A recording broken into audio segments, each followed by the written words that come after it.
to keep together the whole team and keep the king of football in the team. Off the pitch too, the king of football's powers proved extraordinary. Even warring factions laid down their guns to see him play. When we travelled, especially when we went to Africa, he was treated like a king. When we got to the airport, there'd be 1,000, maybe 2,000 people just waiting for a glimpse of Pele, bowing down to him as if he was the king of Africa. But he was the king of football.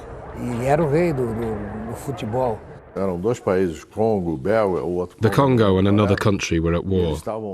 I can't remember which country. But when it was announced that Santos were going to play there, the war actually stopped.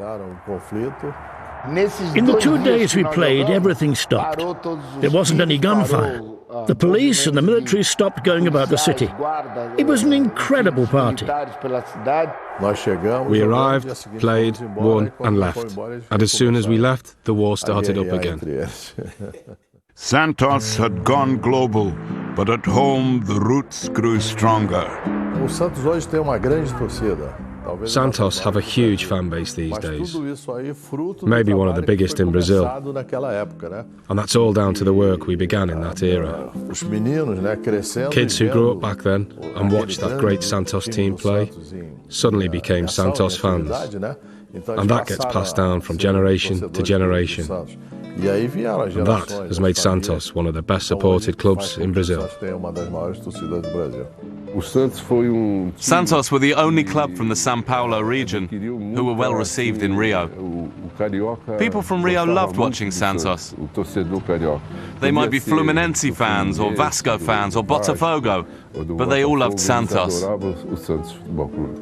Another factor in the club's popularity was that most of the team were black, which was significant not just for Brazil's racially mixed population, but across the world. There was a great period when Edu started playing on the left, so we had a forward line of just black players. Me, Mengalvio, Pele, Coutinho and Edu. It was a great forward line. Edu had a great period at Santos. Another great player. Tite as well. That's when we promoted the image of black players in football, to try and give that social support all over the world. We only had one white player. We used to joke with him that he was a spy. It was Pepe. He was the only white player in our attack. And he was the spy. What was he doing over there on the left wing? Dorval was black?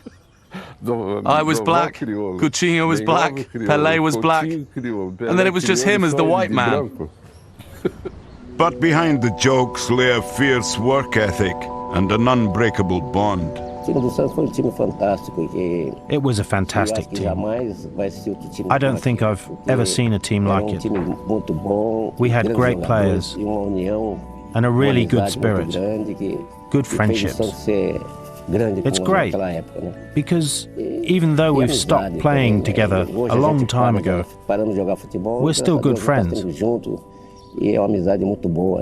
Santos had a fantastic team.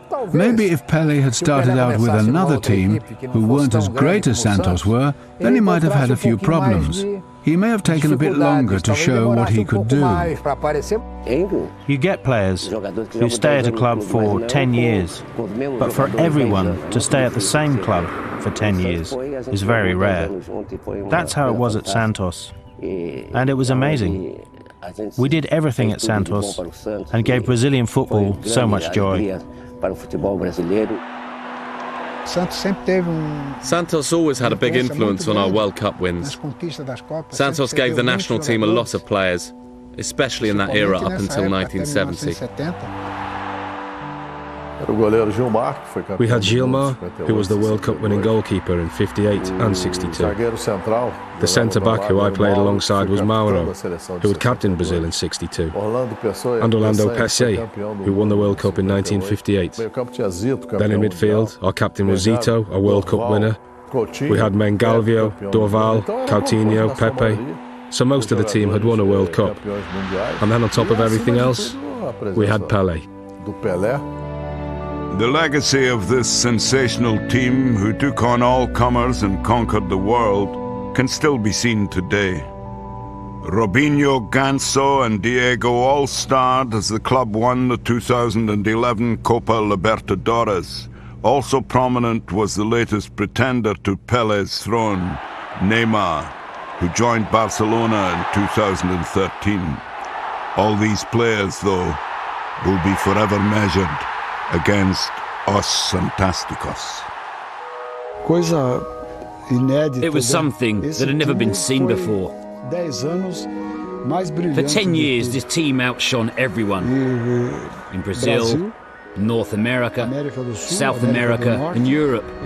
We were like a machine. In my time, it was packed full of people who wanted to see the football here. People came from everywhere to see us play. It was always a full house, wonderful. The greatest memory that I have is being part of that team and of this great club, and playing 12 years at the side of the king of football. He was number 10 and I was number 11. And I was the one who got to see close up the incredible things he could do. I can't forget either all the other players who were part of that generation and who helped make Santos one of the great teams of world football.